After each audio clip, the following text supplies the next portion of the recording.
global initiative on debt relief. I'm glad to say that the G20's debt suspension has been extended. Its scope needs to be enlarged to encompass all vulnerable countries, especially the small island developing states. Private creditors must participate in providing debt relief and restructuring.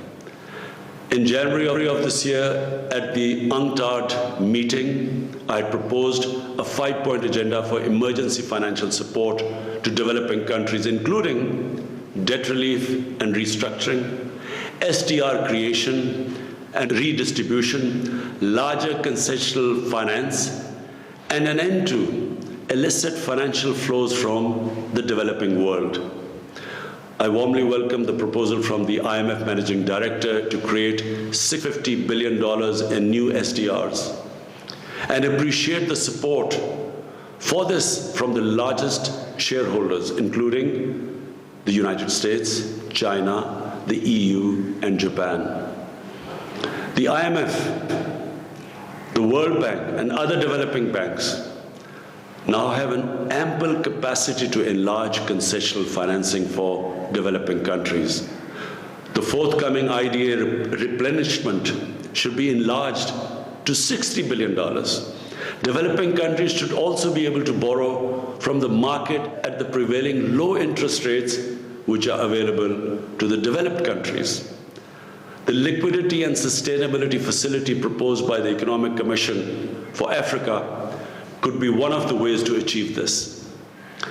The Panel on Financial Accountability, Transparency and Integrity, the FACT-I panel, has proposed 14 recommendations to halt the outflow of trillions of dollars from developing countries. These recommendations should be endorsed by the United Nations and all financial institutions. The stolen assets of developing countries must be returned immediately and, more importantly, unconditionally. While speaking to the FACT-I panel, I proposed the imposition of a global minimum corporate tax to avoid profit shifting and tax avoidance by large corporations. I endorsed the recent US proposal for such a global minimum corporate tax. A moratorium should be declared on the exorbitant claims adjudicated against some developing countries in investment disputes.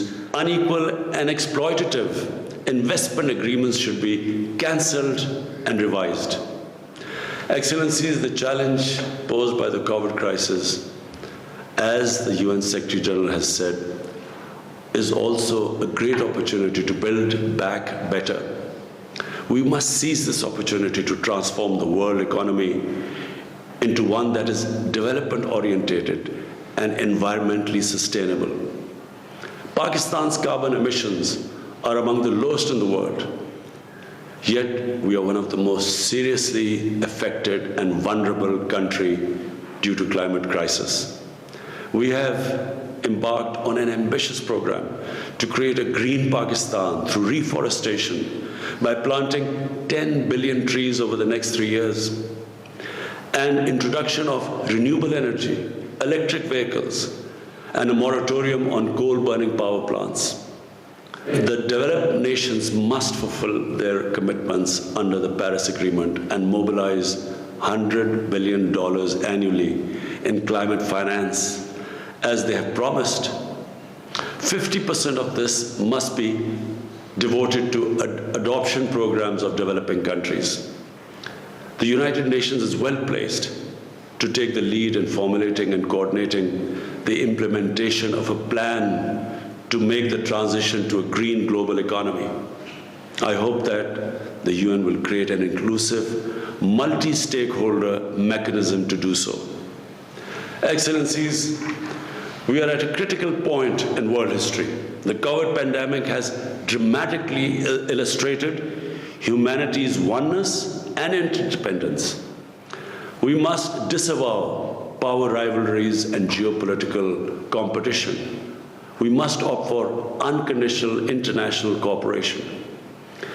Together we must construct a new peaceful, equitable, and sustainable world order. I thank you.